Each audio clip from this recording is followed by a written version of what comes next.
Welcome to the WP Builds podcast, bringing you the latest news, interviews, and fun for the WordPress community. Now, welcome your host, Nathan Wrigley. Hello there, and welcome once again to the WP Builds podcast. You've reached episode number 409, entitled What Just Happened? Episode 3. Funding, Acquisitions, Legal and Events. It was published on Thursday the 14th of February 2025. My name's Nathan Wrigley, and in a few moments I will be joined by Rae Morey so that we can have that conversation. But first, a few bits of housekeeping. If you like what we're doing at WP Builds, please subscribe. Head to wpbuilds.com/subscribe. Over there, you'll find a couple of forms, but also the places that you can follow us on, places like X, Mastodon, Blue Sky, YouTube, and so on, and we'd really appreciate that. The other thing to mention is that if you're into this show, you might like to know that we do a live version of a news podcast. It comes out live every Monday, 2 p.m. UK time at the URL wpbuilds.com/ wait for it, live. Pretty easy to remember. Over there, typically we have 2 or 3 guests. I'm joined by them, and if you want to make some comments and make the show a bit more entertaining, we would love that. It's called This Week in WordPress, and it's one of the things you'll get in your email inbox if you subscribe. The other thing to mention is that if you are in the WordPress space, you perhaps have a plugin, a block, a theme, some hosting, whatever it might be. We have a fairly large WordPress-specific audience, and if you want to get yourselves out in front of them, head to wpbuilds.com/advertise to see how we can help you out with that endeavor of discoverability. A bit like these 3 fine companies did. The WP Builds podcast is brought to you today by GoDaddy Pro. GoDaddy Pro, the home of managed WordPress hosting that includes free domain, SSL, and 24/7 support. Bundle that with the Hub by GoDaddy Pro to unlock more free benefits to manage multiple sites in one place, invoice clients, and get 30% off new purchases. Find out more at go.me/WP Builds. We're also helped out this week by Bluehost. Bluehost, redefine your web hosting experience with Bluehost Cloud, managed WordPress hosting that comes with lightning-fast websites, 100% network uptime, and 24/7 priority support. With Bluehost Cloud, the possibilities are out of this world.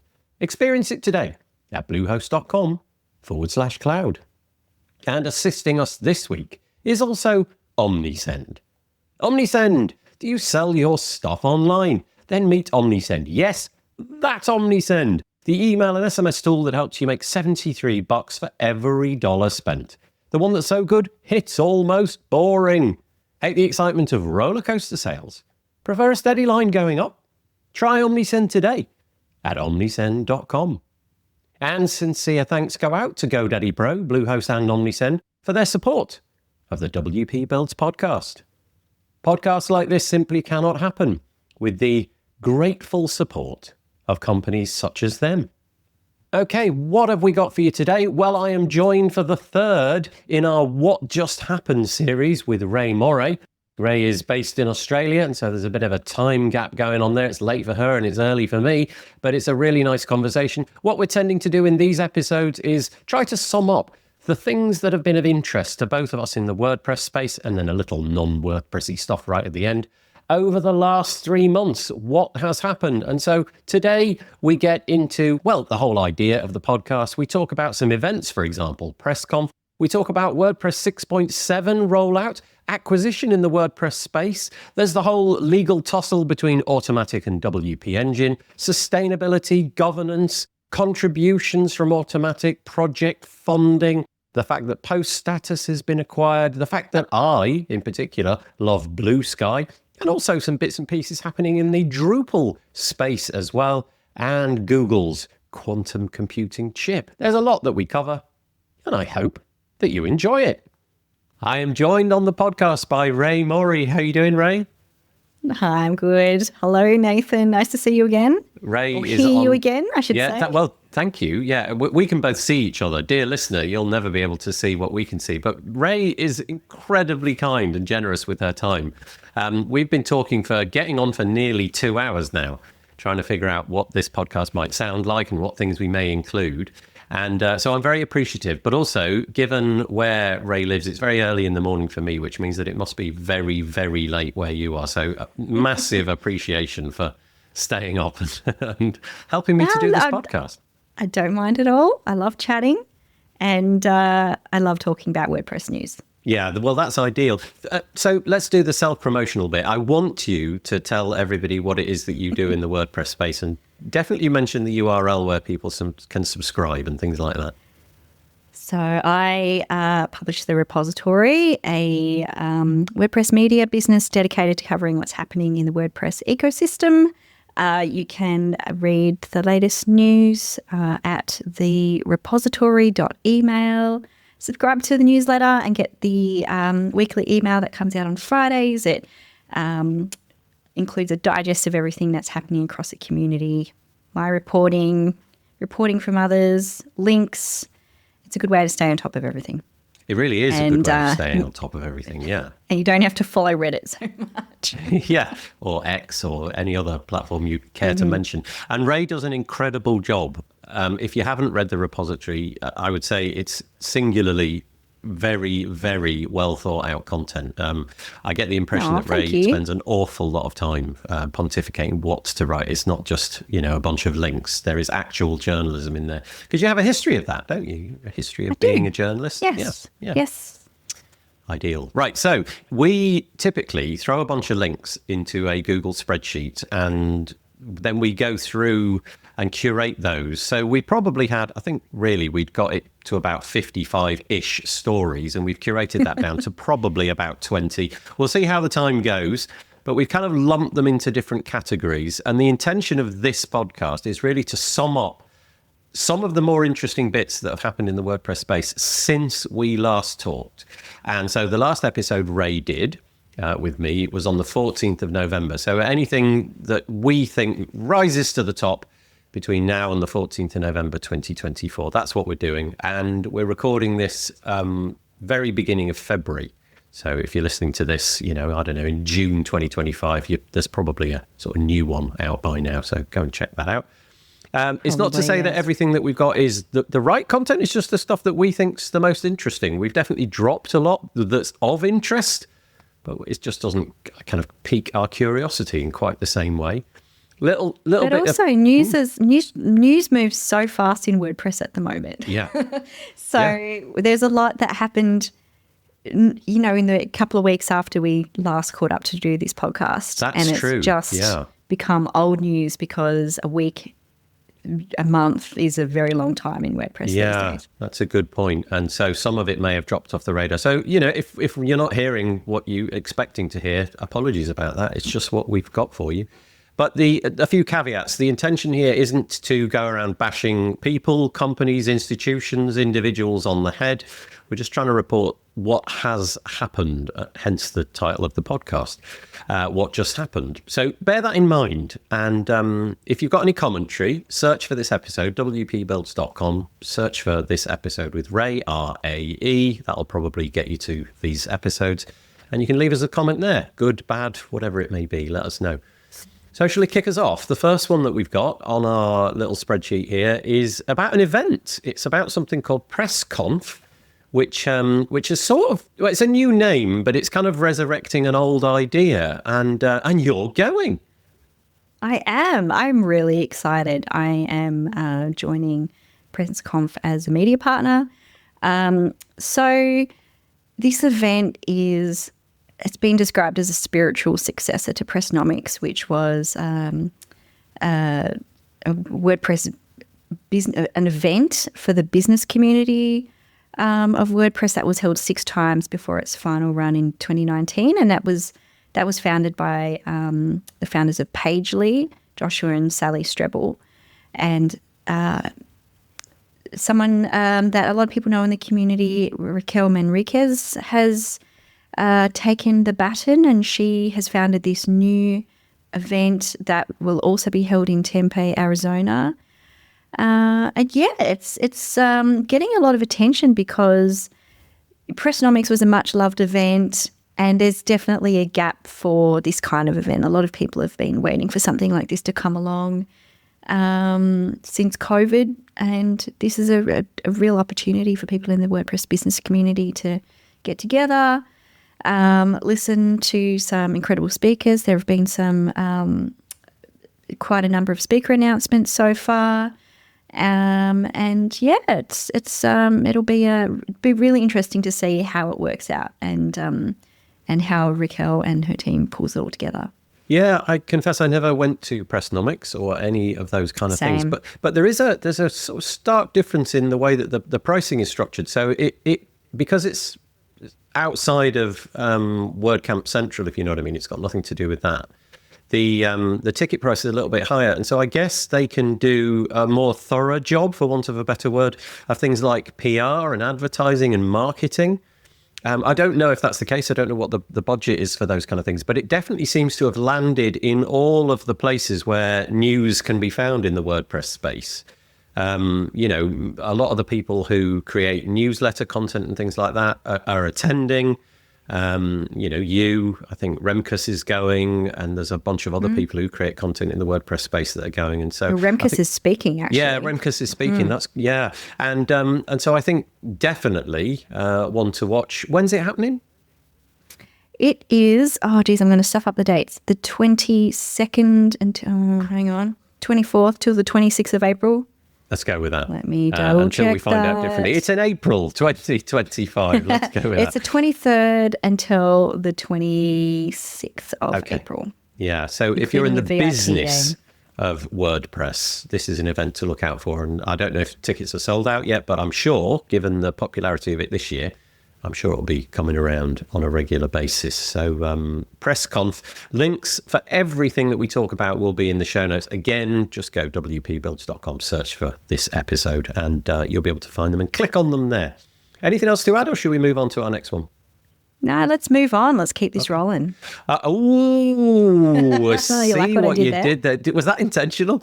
That was brilliant. It was and it wasn't. Yeah, it kind of was. Because the next line item that we've got is about WordPress 6.7, and you'll be thinking, what? And it was because it was called roll-ins, which I guess is what I was talking about just then. And although that's now kind of been gone, lots of people have, played with it and what have you. There was a couple of nice things in there that I thought were worth mentioning. We've got 2025, which is a theme kind of agnostic.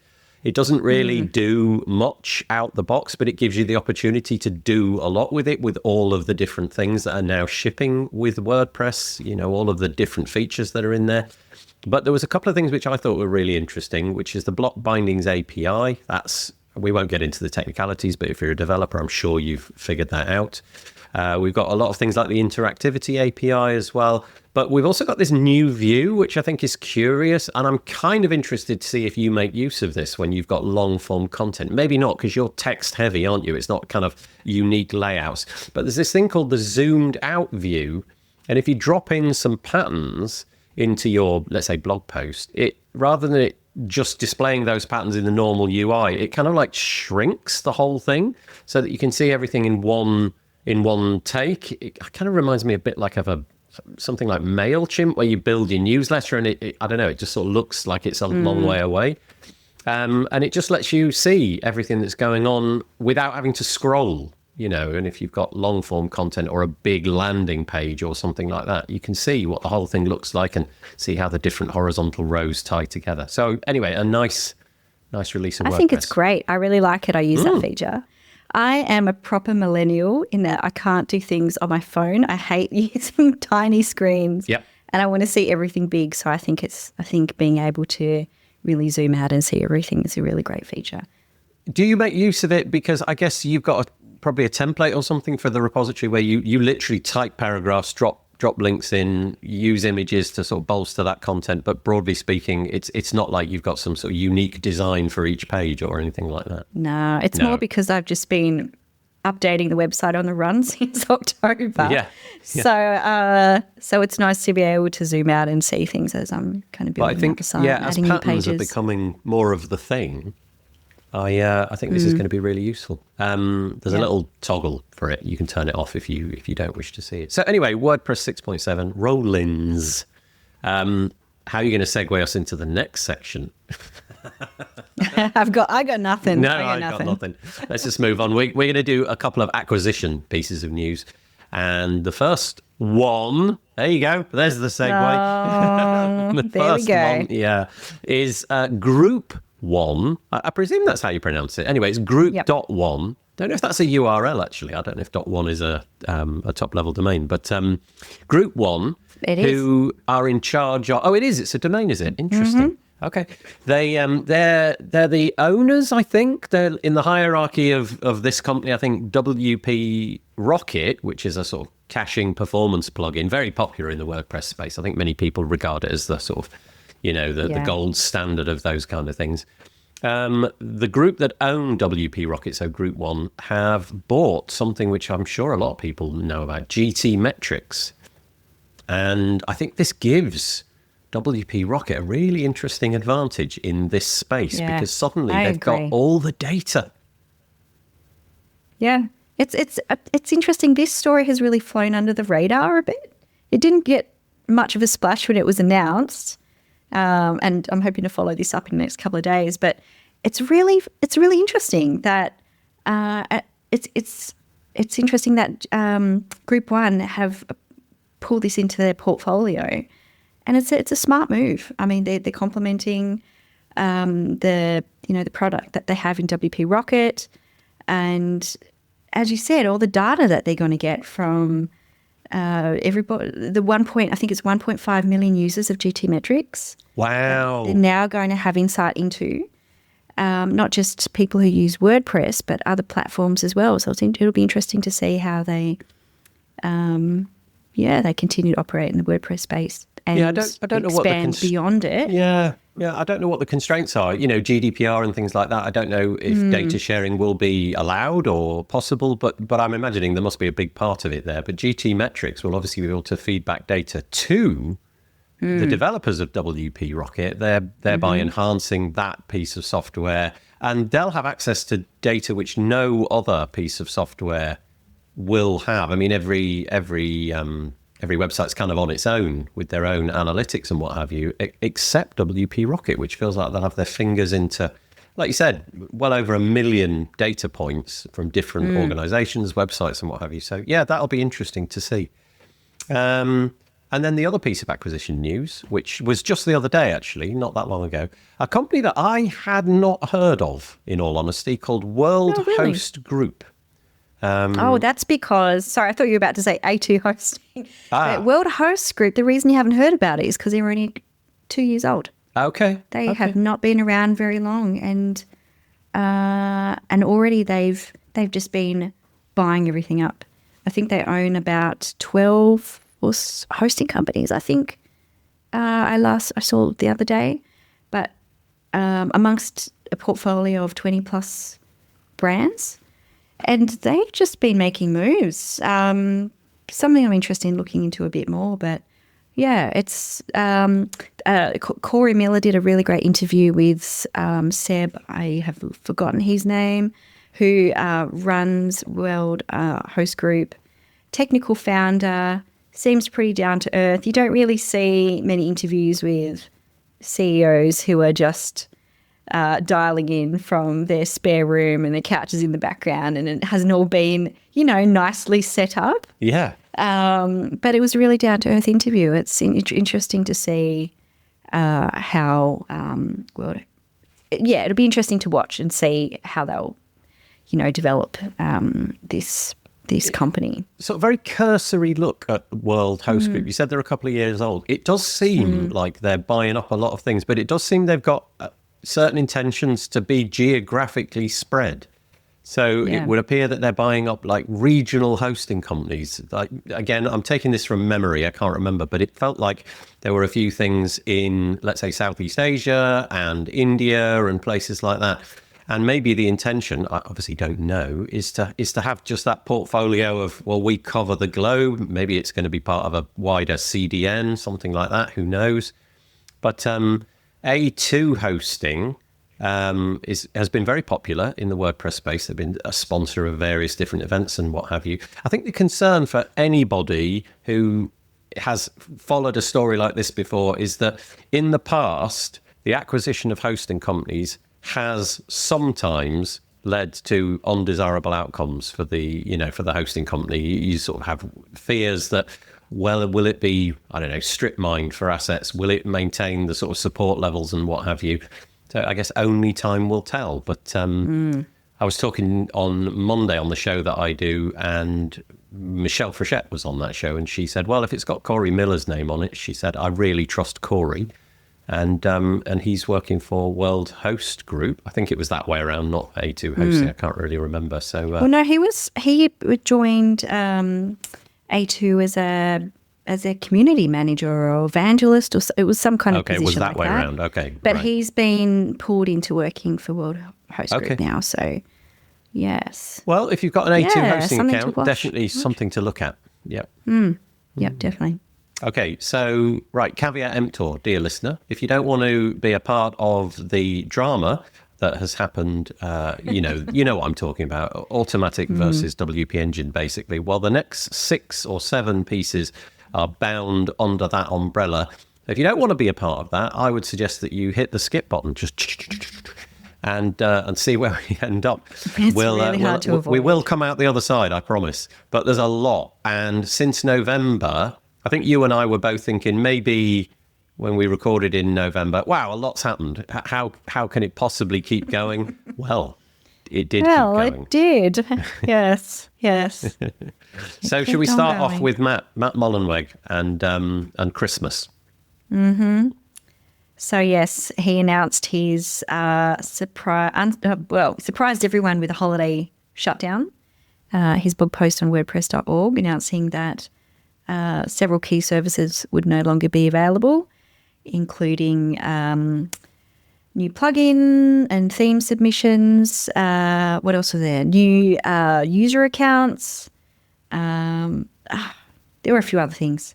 Yeah, the service itself just kept on rolling, didn't it? Like you could go to WordPress.org and the website was fine. Yeah. It was just all these other add-ons that people kind of take for granted, I guess. But one that really stuck out was, in recent months, now if you want to buy a ticket to a WordCamp, you have to have a WordPress.org account. It never used to be that way. That's only happened in the past couple of months.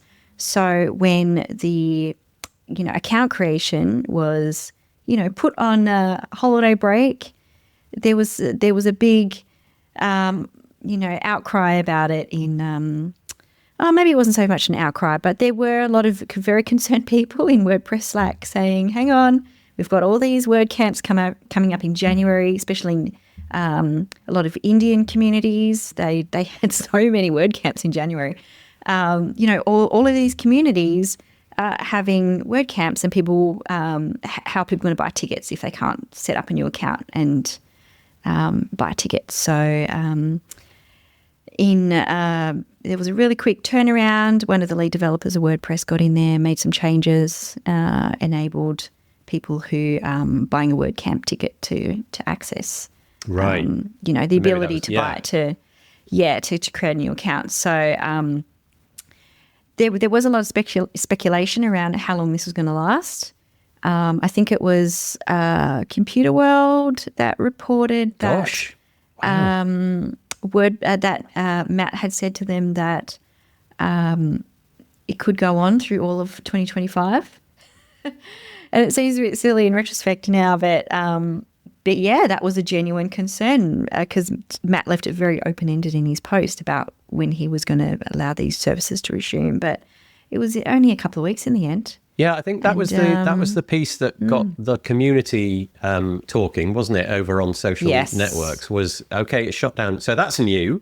We not expected that, and so the inevitable questions of how long, and I didn't read that Computer World thing, but a couple of observations on that. Firstly, Computer World talking about WordPress in itself is interesting. We've now got to that point where these stories are newsworthy outside of the echo chamber that we occupy. But also that comment, obviously, then making people wonder: will it come back? Was this just the quiet way of shutting WordPress.org down for good? Of course, history shows that wasn't the case. It came back really promptly and swiftly, but had people wondering during the Christmas holiday what's going to be going on there. And yeah, storm in a teacup, it turns out, but nevertheless, a sort of slightly unprecedented move. But also, I guess I can see the point. You know, if those services, if there are checks and balances that have to be done on the back end when somebody signs up, I don't know if there are, I don't know what kind of checks and balances there are to see if those accounts are in good standing or if it's spam or what have you.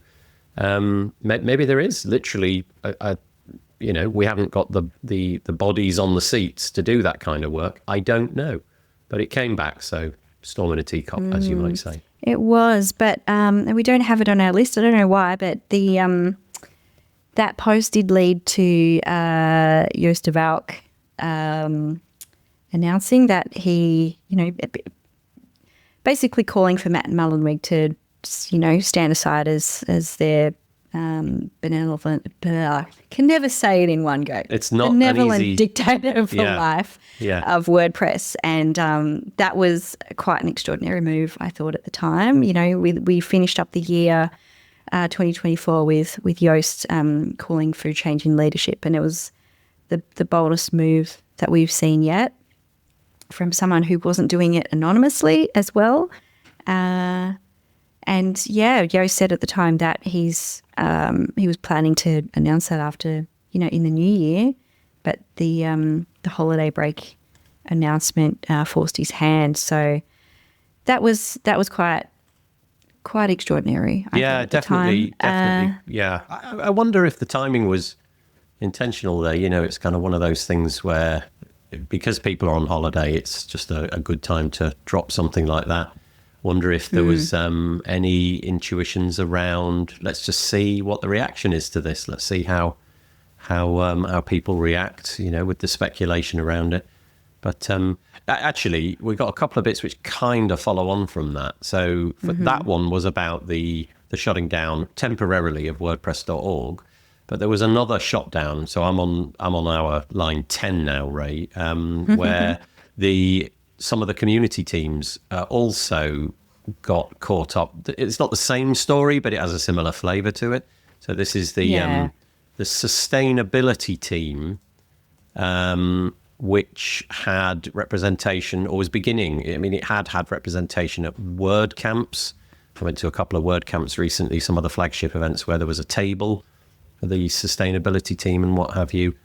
And if memory serves, you can correct me on the detail, Matt Mullenweg decided that the sustainability team wasn't something that should be continued, and so made the decision to pull that team from the WordPress.org Slack.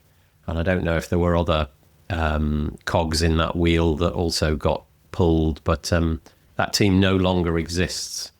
And of course, sustainability. Sorry, disbanded. Carry on.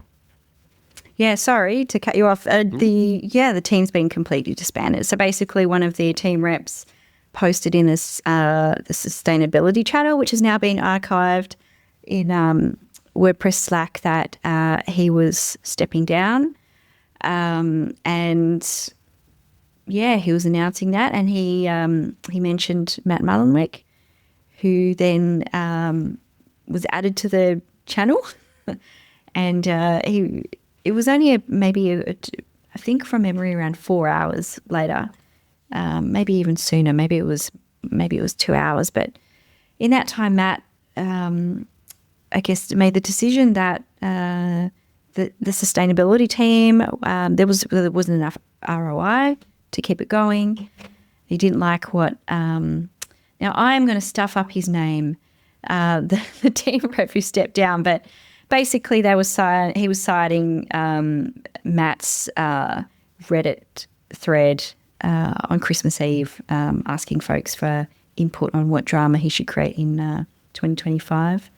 And Matt didn't like, I assume, didn't like the post that was written and shut down the sustainability team. But what drew a lot of attention was the fact that Matt said that today I learned that we have a sustainability team. And as a lot of people pointed out, Matt actually suggested the team be created during WordCamp Europe 2018 or 2019. When was it? It was around then. So, around that time, 2022, WordCamp Europe 2022, during the Q&A with Matt and Josefa. One of the team reps from the sustainability team raised concerns about sustainability, and Matt suggested that the Slack channel be created and the team be, the team launch. And so the team came together in 2022, and yeah, they were doing some pretty cool work. I mean, they were all self-funded, self-sponsored contributors to this team.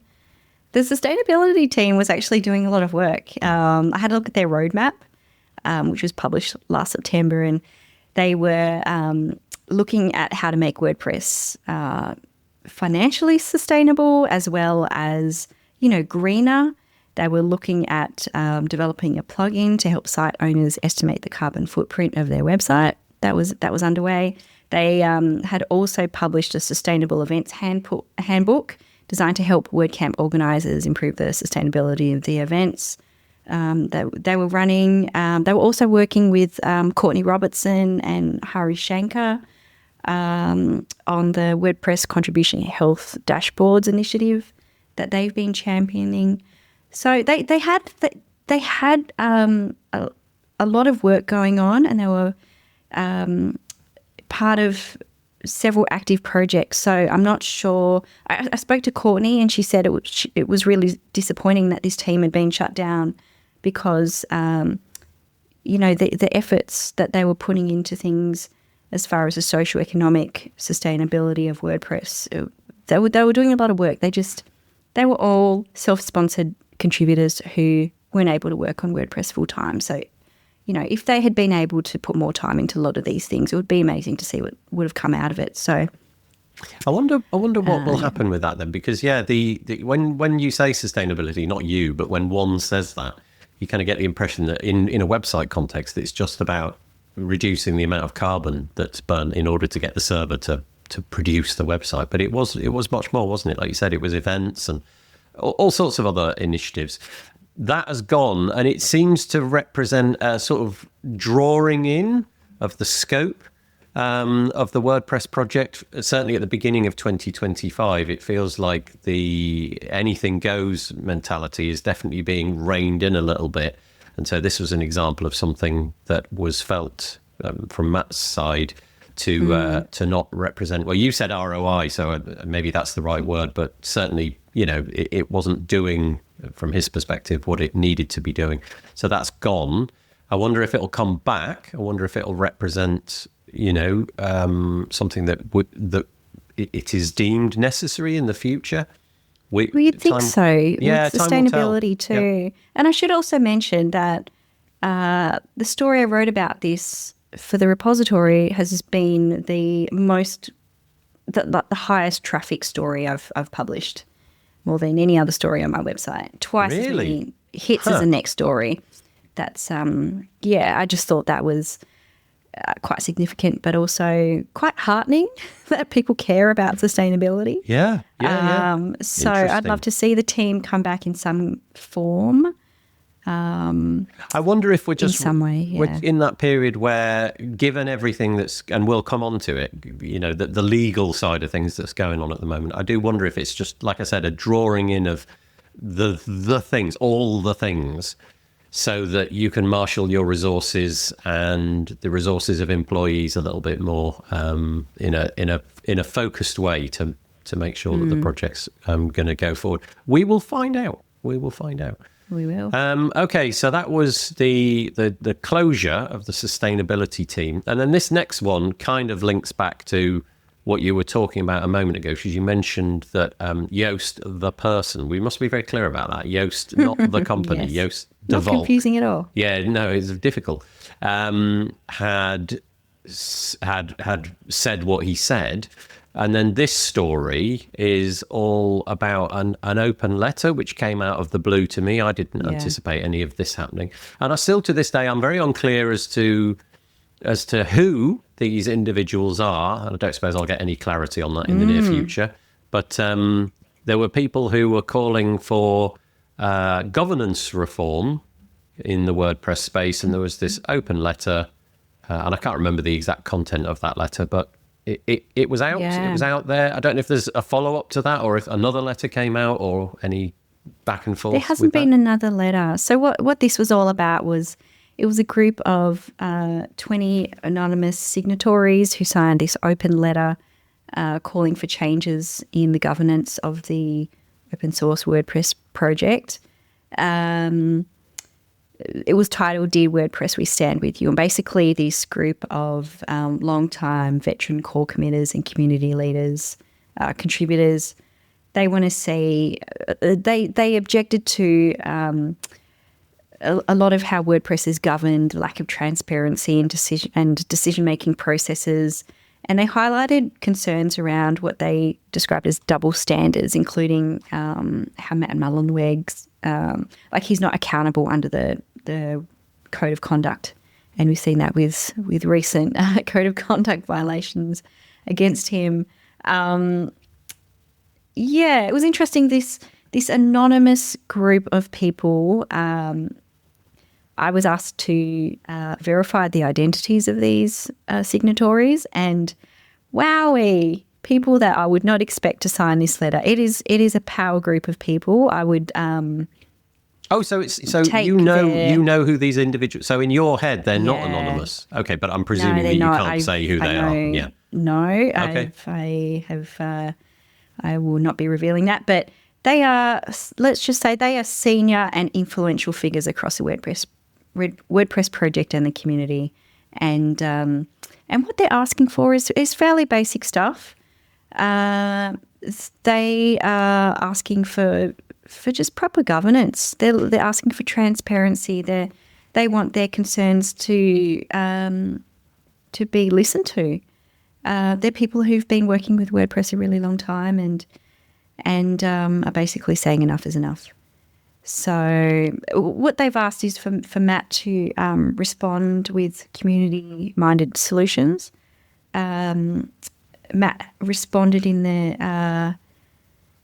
to this letter to say that he's meditated on the letter and he wants them to kind of meet him halfway, in not so many words. So at the moment, I've followed up with the group and there's nothing to report yet, but I wouldn't be surprised if something would happen again soon.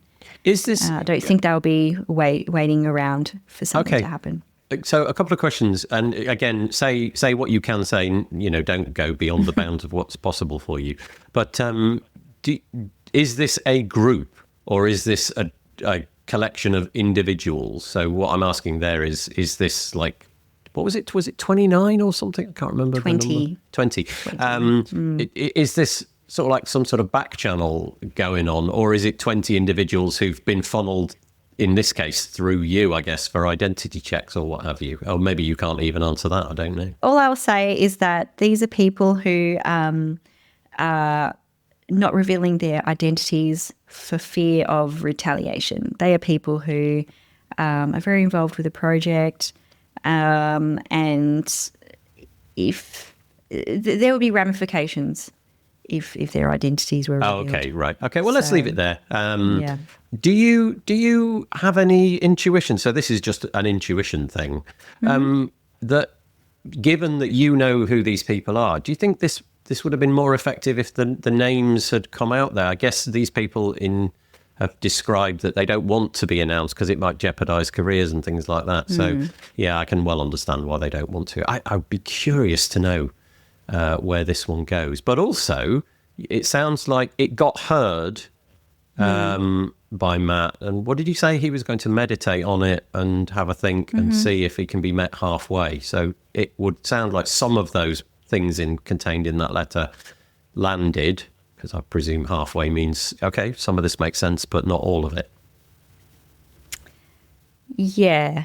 Yeah. Okay. I'm not going to pretend I know what Matt's thinking, but no. For now, Matt replied with that comment. I think he commented below this story, actually. And, he commented below my story. He wants more. He basically said, this is too vague. Be specific with names, what work they'll do and what outcomes we should expect in what timeframes. He wants specifics around how things could be. But it could be just a way for him to draw out names. I don't know. Yeah. Well, we'll find out. Let's see if another open letter or a follow-up or something like that. Yeah. I'm very interested in following this up, and will do when the group decides to do more. From my perspective, because obviously I don't know who these individuals are or what have you, the clout of such a letter would have been profoundly bigger, I suppose, if it was a laundry list of all these names that I know in the WordPress space. I would have been, whoa, hold on. But equally, I can understand why people, don't wish to put their head above the parapet because they might work at this place, or maybe there's an embargo on what they can say from a legal team of the hosting company they work for, or whatever it might be. Yeah, it would be a bombshell of a story if the names are attached. I can definitely say that. Okay. All right, let's move on. So the next 4 pieces are going to be all about the WordPress, well, let's say Automattic, WordPress.org, what have you, versus WP Engine. I confess, I kind of taking my eye off the ball here, because I, for one, am not going to read all the legal stuff, because legal stuff is very dry. But I know you have. I know you've. I've read everything. And it is a lot. It is a lot. Yeah. Let's just say that I'll jump ahead a bit, but one of the most recent updates in this ongoing drama is that Gibson Dunn, one of the 4 most feared law firms in US litigation, has taken over Automattic's legal defence, which is a really interesting move. They've ditched Hogan Lovells, who officially... Did they ditch them, or did the other... Because I know that you can be fired by your lawyers as well. Do you know if it was that way around? Did Automattic decide to move on? I'm not sure exactly what happened. So I put questions to Matt, and he said he basically no comment. So so all we know is that Gibson Dunn was added to the case on the 22nd of January, I want to say. And last week, Hogan Lovells' team officially withdrew from the case. They a whole heap of legal documents came through, withdrawing each of their team members. So yeah, it's just Gibson Dunn. It wasn't the case that Automattic beefed up their team. No, they've switched teams, and it's an interesting one. I guess the Hogan Lovells and Neil Katyal. I'm not sure if I'm saying his name correctly, but he was acting Attorney General of the US and more representing the government and doing cases in the Supreme Court. Now we've switched to Gibson Dunn, led by litigator Rosemary Ring. She's a very seasoned, experienced litigator who has a very impressive back catalogue of clients, including Facebook, Meta, Microsoft, Verizon. She's represented a lot of clients in the tech world, and you can see from her resume she's the right person to be dropping into this case. And she hasn't mucked around. She's gone straight in with court documents in the past week, submitting motions against developer Michael Willmans, motions to intervene, and motion for contempt in the case. And Gibson Dunn also sought to speed up the case and have the next hearing in May, but the judge has left it scheduled for June 5th. So still have to wait a few months for the next hearing in this case. But what is apparent is that both sides are getting all the guns lined up. They're getting all of the, the best lawyers. And I think I read in your article that now they both have, so the WP Engine side and the Automattic side now have two of the most feared litigators in the US. Mm-hmm. So these according are two to companies, BTI. these two, they're both used to winning.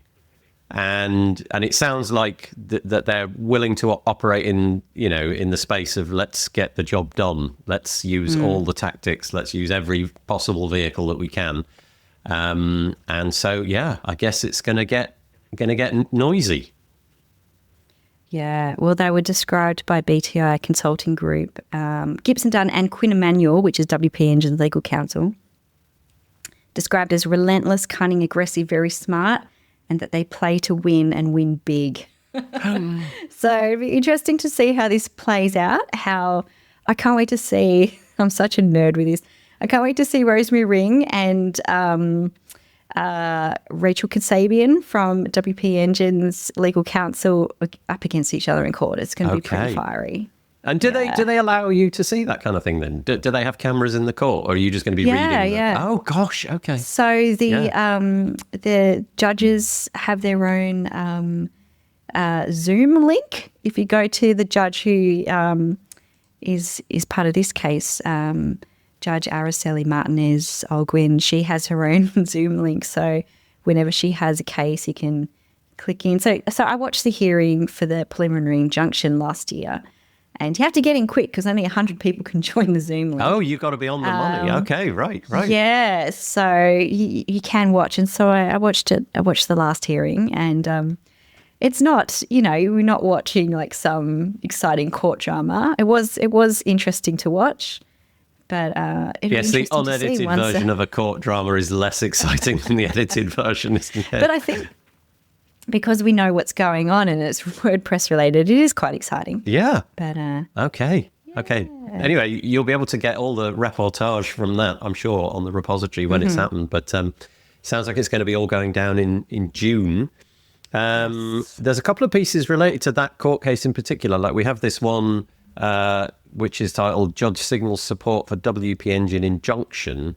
That feels like it might be stretching back to more or less the beginning of our time frame here. Yeah, we've jumped forward a bit. Yeah, we've gone. WP Engine was they filed for a preliminary injunction ahead of the hearing to basically turn back the clock and return the status quo to, I think, September 22nd before Matt's keynote address at WordCamp US, and all the public attacks against them, and they were successful in getting that injunction in December.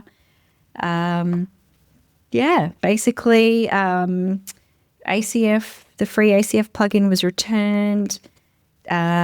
Some of the content from, I think, the WordPress engine tracker website was removed. WP Engine, their access to WordPress.org was reinstated, along with the accounts of several of their employees, like Brian Gardner. And we haven't seen so many public attacks from Matt, although he has mentioned WP Engine in some podcasts recently. And also, maybe leading into the next story that we're going to cover as well, we saw that injunction happened just after WordPress.org forked ACF Pro, which was unprecedented. We've never seen a premium plugin get forked like that before, becoming an SCF plugin. What did you make of that? Well, quickly, is that still around? Can you still get SCF? Do you know? It's still there. Okay. And do you know if it's being it being maintained as a different fork? I wonder. What did I make of that though? I was watching from the sidelines like everybody else, and I I didn't expect it. Let's put it that way. So the story here, though, is that Advanced Custom Fields, which was developed by Elliot Condon. By the way, we had Elliot Condon on the podcast many times, and what a nice guy.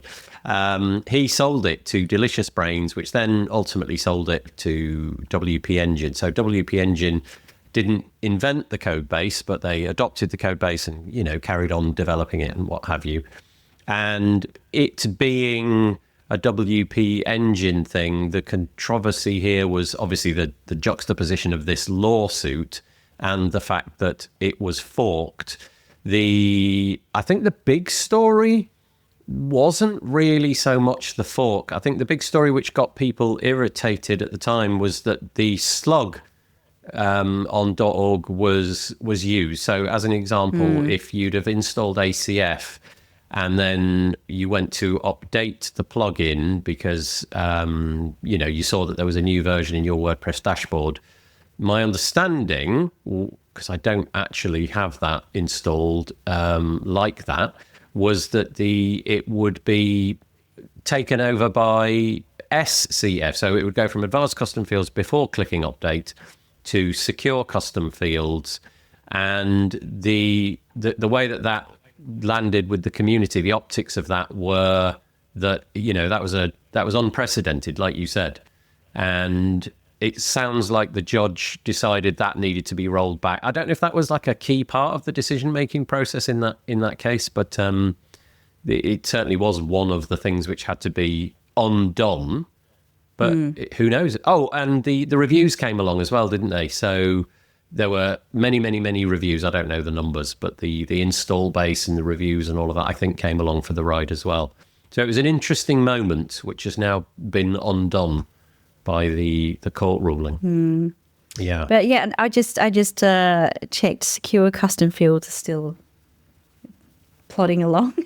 Has it been updated? Has it? It was last updated 3 weeks ago. Okay. It has 6,000 plus active installations and quite a number of 5-star reviews. 27 5-star reviews. 27. Okay, so it's these not... are just for SCF, yeah. Yeah. Okay. Oh, that's curious. Anyway, so you can imagine it was just one of those stories that it was almost guaranteed. With the benefit of hindsight, that story was guaranteed to cause a, let's use the word, kerfuffle. Depending on where you sit on the fence on that one, I guess you'll see it in different ways. But you could definitely foresee that one going down. Not well with some people and, well with others. So, but boy, let's see what happens with that in the future. But I imagine most of the people are now back.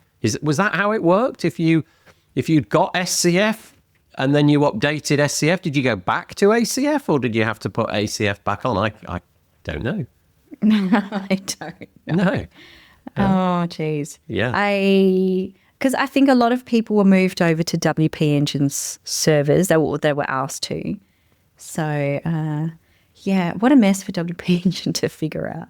Yeah. So if you had so if you'd have preemptively got in and installed the WP Engine version, it was then polling WP Engine servers for updates, so you wouldn't have got that. But if you were using the repo version, okay, and it's not the pro version, right? This is just the free version, because the pro version presumably always came from the WP Engine servers. I'm presuming it's the free version. It's getting confusing now. Yeah. No, okay, the pro version was forked too.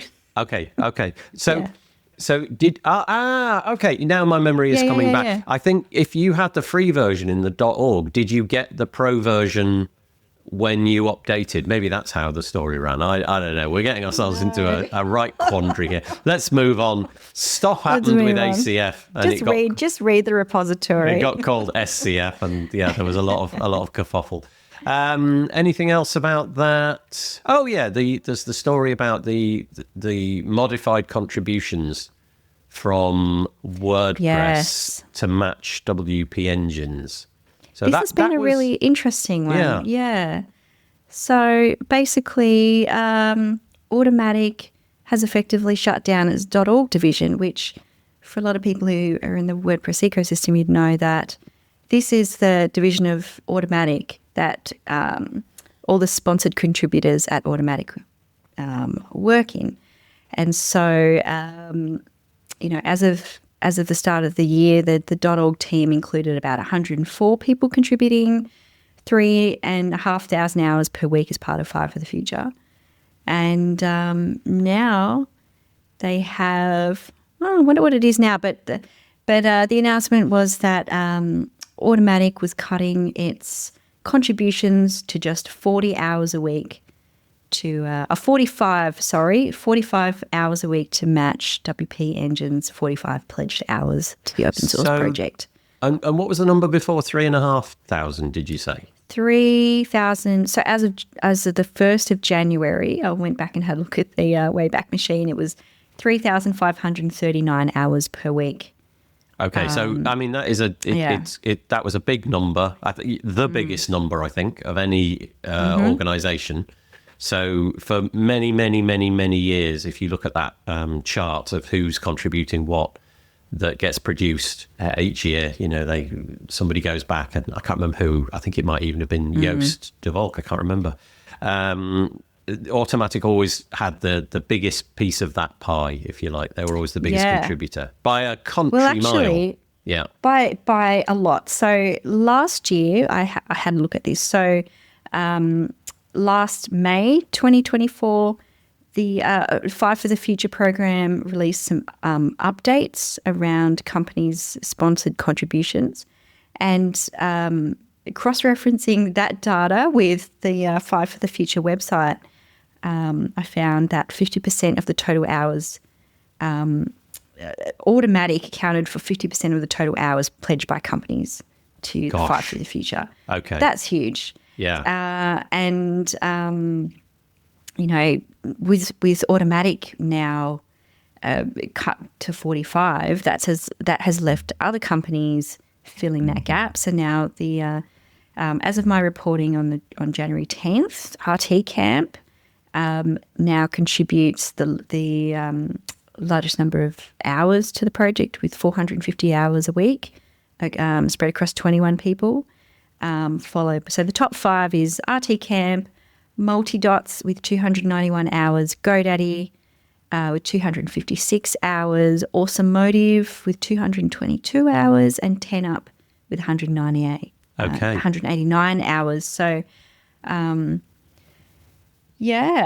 that Yoast has been Yoast, the SEO company, has been a big contributor in previous years. But that's changed, has it? Yeah, because they were basically always number 2, weren't they? So that's an interesting. So they're in 7th now with 157 hours and 20 people. It's still a lot. It is still a lot. Yeah. Okay, so here's an interesting sort of intuition that I draw from that. If Automattic, and again, don't shoot the messenger, it's just a thought I had.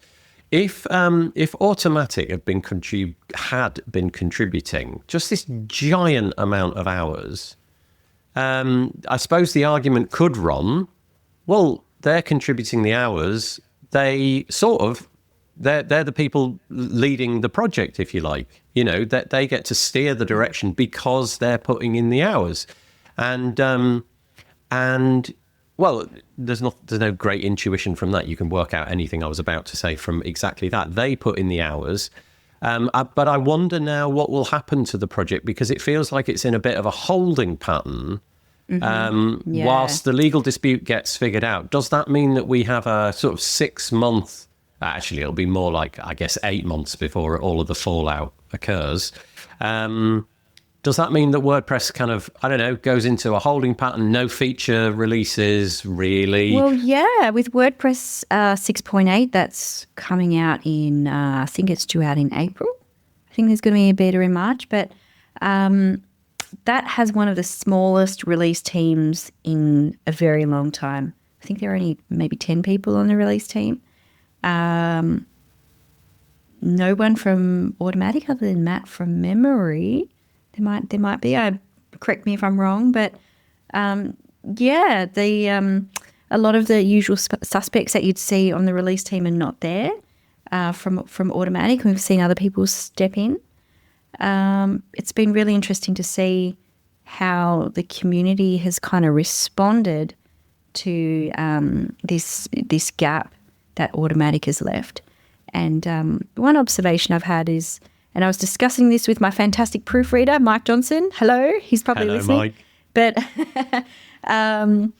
we were talking about this yesterday, that a lot of the new team reps that we're seeing coming through for the various WordPress Make teams are people from are not Automattic people, or and we're seeing a lot of names of people in the Indian WordPress communities and other communities in Nepal, Bangladesh, and other communities outside of America and Europe, which is really interesting to see that cultural shift in people showing up to contribute to WordPress.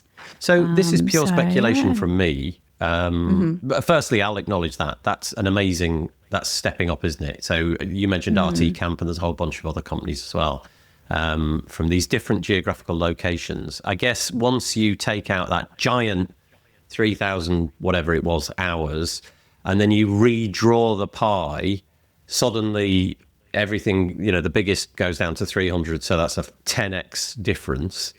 Then that pie looks really different. And suddenly the contribution of, 50 hours a week suddenly gets you on the pie, whereas before you would have been this invisible slice. So that's kind of interesting.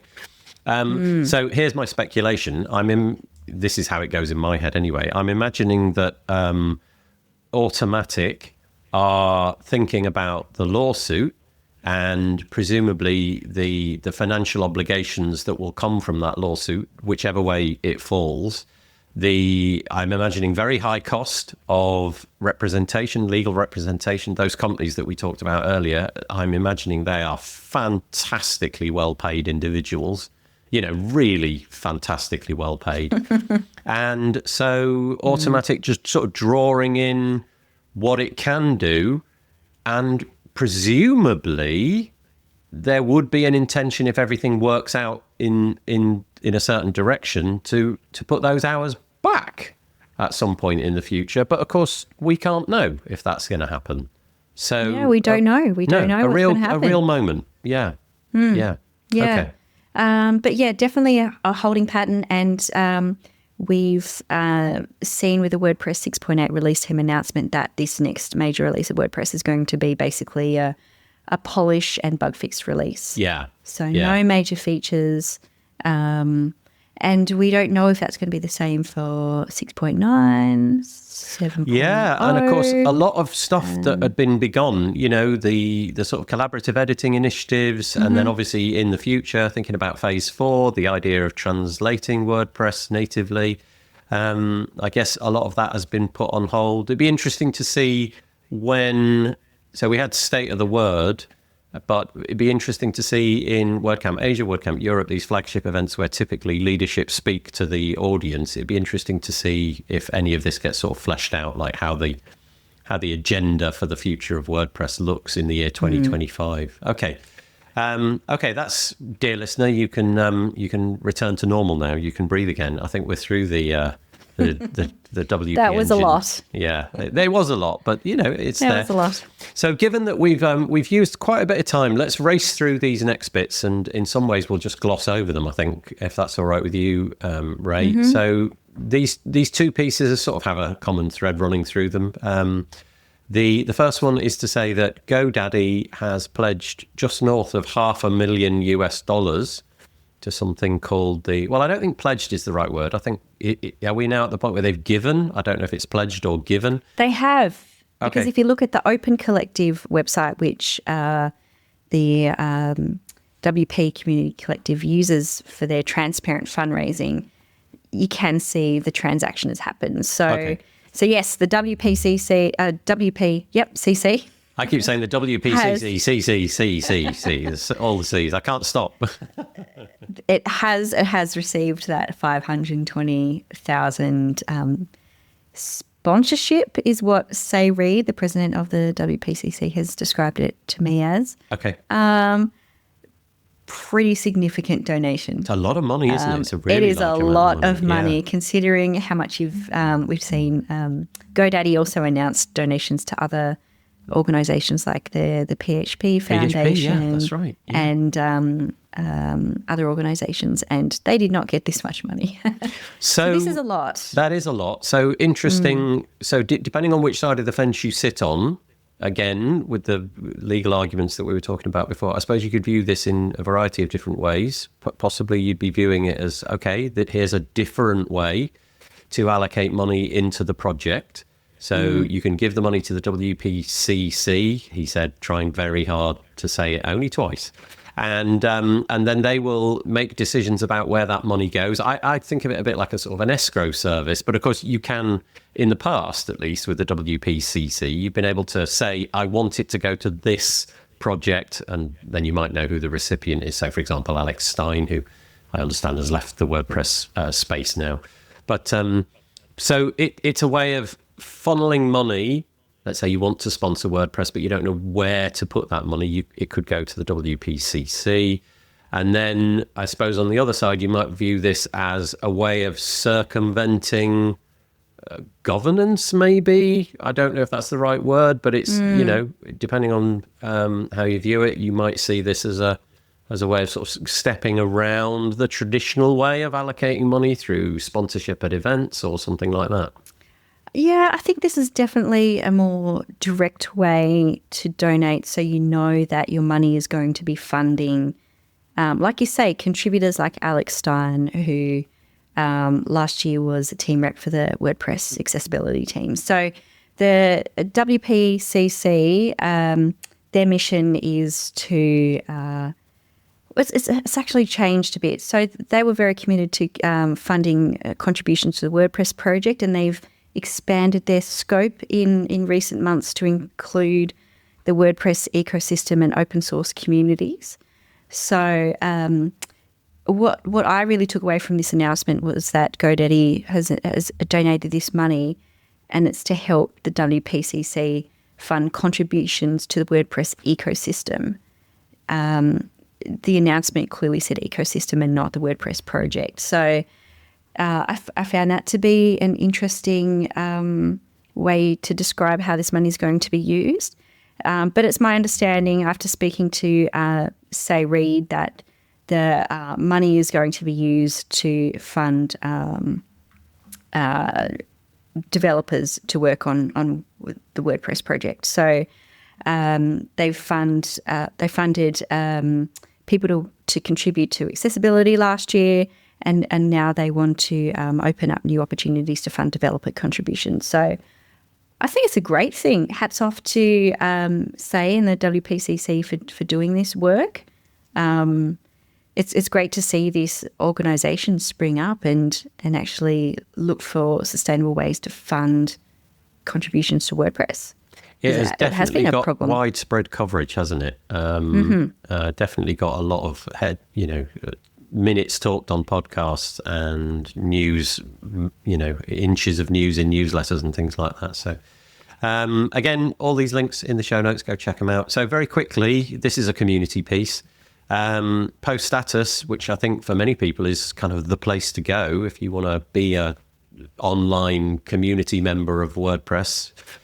Post Status has a very successful Slack channel, and they do podcasts, and they do the whole range of things. Started by Brian Crossguard a long time ago, and then sold on to Corey Miller and Lindsay Miller. And Corey and Lindsay decided that they wanted to pivot, and we mentioned earlier Corey's new hosting ventures. And so it's now been taken over by Joost the person, Joost de Volk, and Marika van der Act. Yeah, this was very unexpected for a lot of people in the community. So, but yeah, Post Status is now a Dutch non-profit. I bet Brian Krogsgaard didn't envision that ever happening when he started this site that was originally just a blog. And yeah, I mean, it was founded back in 2013, as I mentioned, by Brian Krogsgaard, and now it's an active community. Last week, I think it had about 1,700 members, and that's quickly growing past 1,800, I think now, if it hasn't already reached that. And yeah, it's become known as the place where people go to talk about WordPress. Executives mixed with developers who work in the WordPress ecosystem, and partnerships and business deals happen in DMs. Yeah. It's where people go to talk business.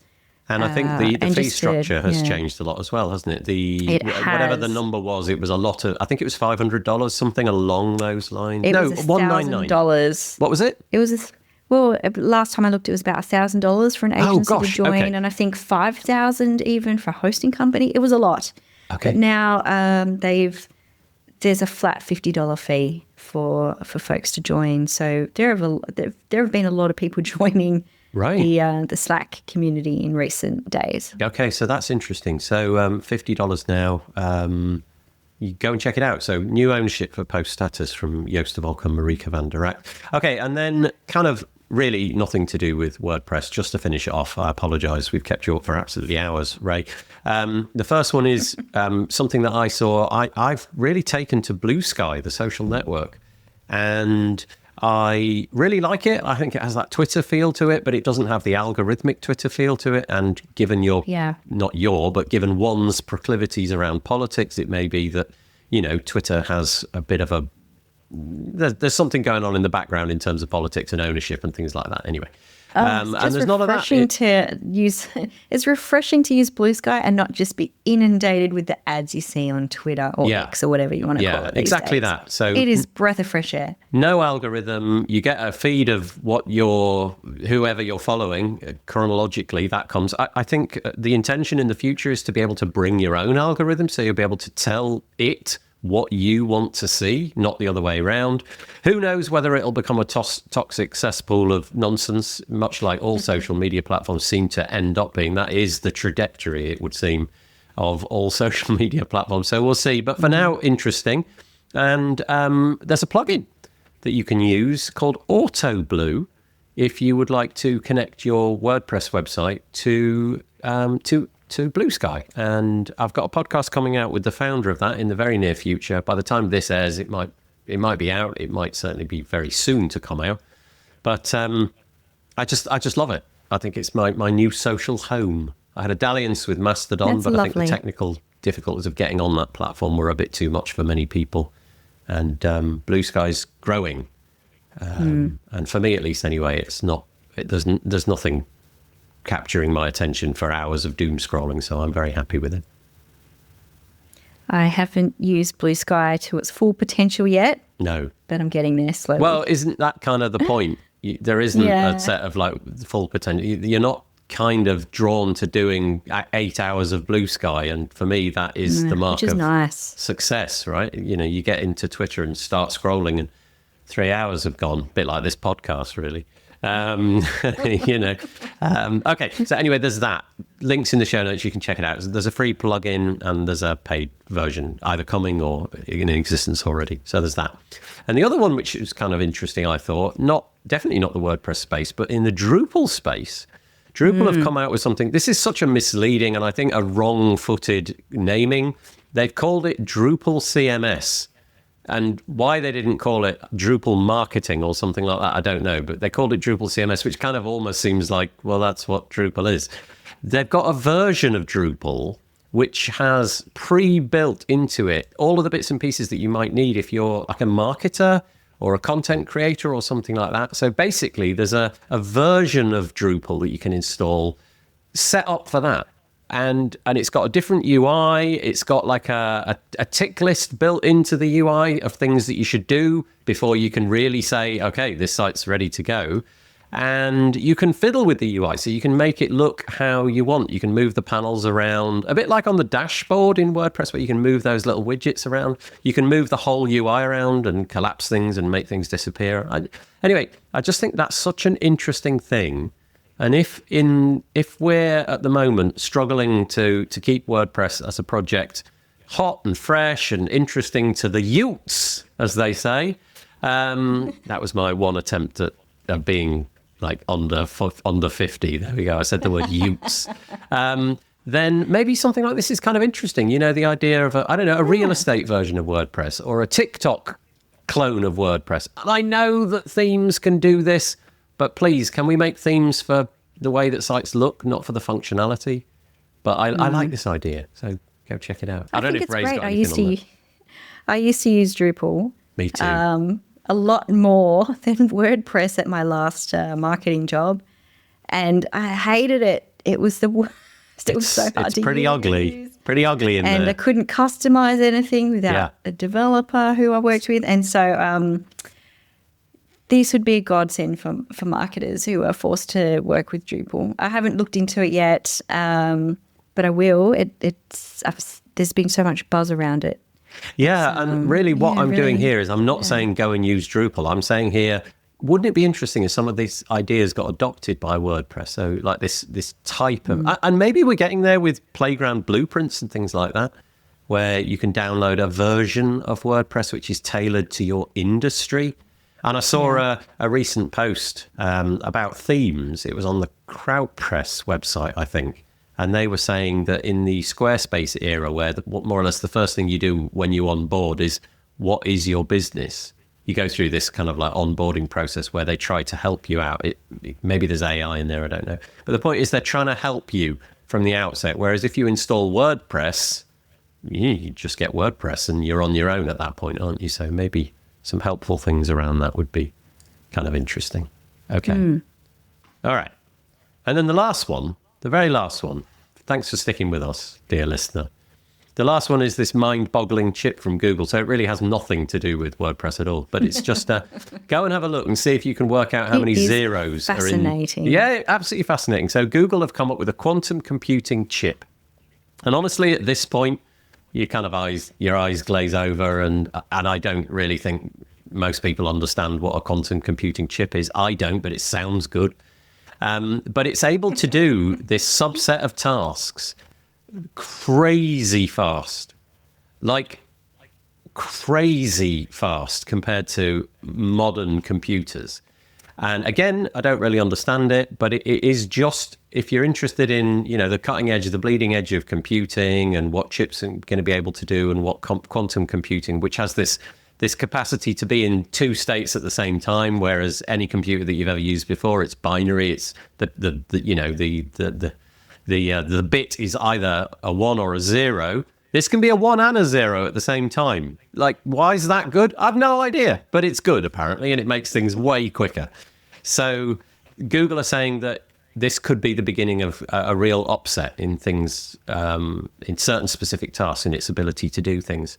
And no doubt our AI overlords will be loving it, getting those robots ready to take ready to take over the world. So there you go. Well, that's all I got. I mean, it's interesting. Yeah, it's fascinating.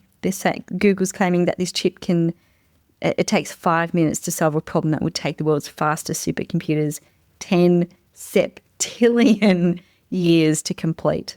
And that's a 1 with like so many zeros after it. That's way more zeros than is needed. Yeah, that's pretty impressive. And but it's crazy. You look at it, it's like something out of Star Trek from the 1980s. It really is like there's pipes attached to the chip. There's there's valves and things like that, and scientists standing around it with a clipboard. But it really does augur the next generation. And we think computers are clever at the minute, but they're going to get a lot cleverer. So there you go. That's it. That's the lot. That is what has happened. That's everything. That's everything. Oh my God! WordPress It's so much happens in 3 months. Yeah. So the intention is talking about in another 3 months. Yeah. The intention is that we'll do this again in about 3 months' time. Goodness only knows where we'll be at that point. Maybe quantum computing will have taken over the world, and there'll be nothing to say because AI will do it all for us. But let's hope not. Let's hope it'll be me and Ray chatting into a microphone in about 3 months. Not replaced by robots. Yeah, that's right. Yeah, I have a confession. No, I don't. Right, in which case we will knock it on the head now. I am so grateful, Ray, for you helping me out with this. I'm so grateful for you staying up, so grateful for the content that you create. One more time, go to therepository.email, great URL, and sign up over there. Thank you, Ray. Thank you so much, Nathan, for your company and for chatting about the news. Yeah. You're welcome. Really appreciate all that you do. Thank you. See you soon. Bye. Okay, that's all we've got time for on the podcast. I hope that you enjoyed that. Very nice, as always, chatting to Rae all about the bits and pieces that have happened over the last 3 months. That was our third in our What Just Happened series. So keep your eyes and ears peeled for the next one, which will land in about 3 months' time. The WP Builds podcast is brought to you today by GoDaddy Pro. GoDaddy Pro, the home of managed WordPress hosting that includes free domain, SSL, and 24/7 support.